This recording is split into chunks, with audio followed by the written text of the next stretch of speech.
Intégral Placement, au cœur des marchés. On est au cœur de la salle de marché de Fastea Capital à Nantes. On y retrouve Thibaut François. Bonjour Thibaut. Bonjour Cédric. Bon, on avait réussi à grappiller quelques points sur la semaine vendredi soir en clôture avec une belle progression et on débute la semaine suivante avec de nouveau ces hésitations, cet attentisme, ce manque d'initiative, d'idées. Oui, pour l'instant, il y a des petites prises de bénéfices ce matin. Effectivement, la fin de semaine avait été plutôt forte et plutôt dynamique sur le marché parisien. Quelques prises de bénéfices ce matin, dans le sillage notamment des valeurs un petit peu liées aux matières premières. On attend, c'est une semaine importante notamment pour Arcelor et pour le secteur de l'acier. Une grosse réunion de G7 mercredi et jeudi pour savoir un petit peu comment faire face à cette importante surcapacité sur l'ensemble du secteur. On a aussi le marché parisien qui prend quelques bénéfices aussi avec les distributions de dividendes. 3 sociétés ont versé leurs dividendes ce matin, Air Liquide, Carrefour et Safran, ce qui donne un impact, une différence entre le CAC 40 et le CAC 40 dividendes réinvestis de 0,11% en ce début de séance. Voilà donc pour le panorama que vous nous proposez ce matin. Un petit coup d'œil ou un petit coup de projecteur sur le compartiment bancaire parce qu'il faisait partie du repli alors qu'il était assez fort en début de séance. Et puis là, au bout de 3/4 d'heure de cotation, en gros, quasi la totalité des banques, puisque SocGen, Crédit Agricole et BNPP sont repassés en territoire positif. Oui, tout à fait. Le secteur bancaire reste encore très volatile.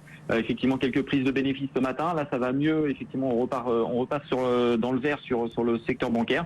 Il faut noter quand même que la Fed a décidé quand même la semaine dernière que la hausse des taux était c'était vraiment prochainement, a priori peut-être dès le mois de juin, qui est plutôt une bonne nouvelle pour l'ensemble du secteur bancaire américain, mais aussi européen. Donc c'est vrai que la surperformance des banques a été assez importante la semaine dernière et elle continue ce matin à bien se comporter, malgré un départ dans le rouge sur l'ensemble du secteur. Bon, il y a aussi le gros dossier du jour, c'est 62 milliards d'euros qui teintent dans le dossier Bayer-Monsanto. Comment est-ce que vous regardez la poursuite de ces grandes opérations financières? On a eu Technip la semaine dernière, maintenant c'est Bayer-Monsanto.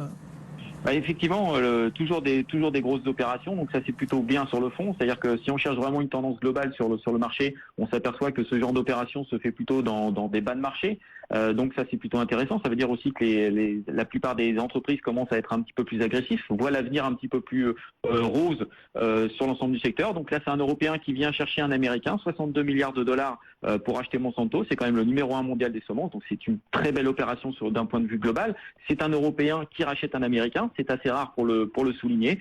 L'offre valorise à peu près 15,8 fois les bits de Monsanto, ce qui est pas délirant en termes de prix. Ça fait 20% de prime par rapport au dernier cours coté. C'est une très belle opération. On attend 1,5 milliard de dollars de synergie dès la fin de la 3e année. Donc une opération qui risque d'être rentable pour l'ensemble des actionnaires.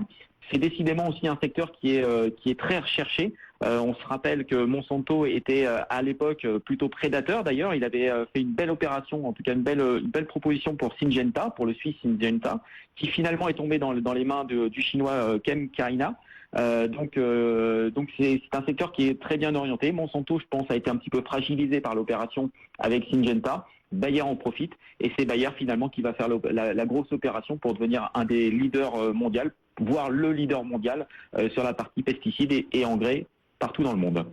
Et bien voilà ce qu'on pouvait dire ce matin sur ce dossier tombé aux aurores. Merci beaucoup Thibaut François donc depuis Fastea Capital et ce marché parisien qui marque le pas, qui prend ses bénéfices en ce début de semaine, moins 0,3%. Il faut dire qu'on avait fêté une belle clôture vendredi soir à la veille du week-end, 4340 points pour l'indice.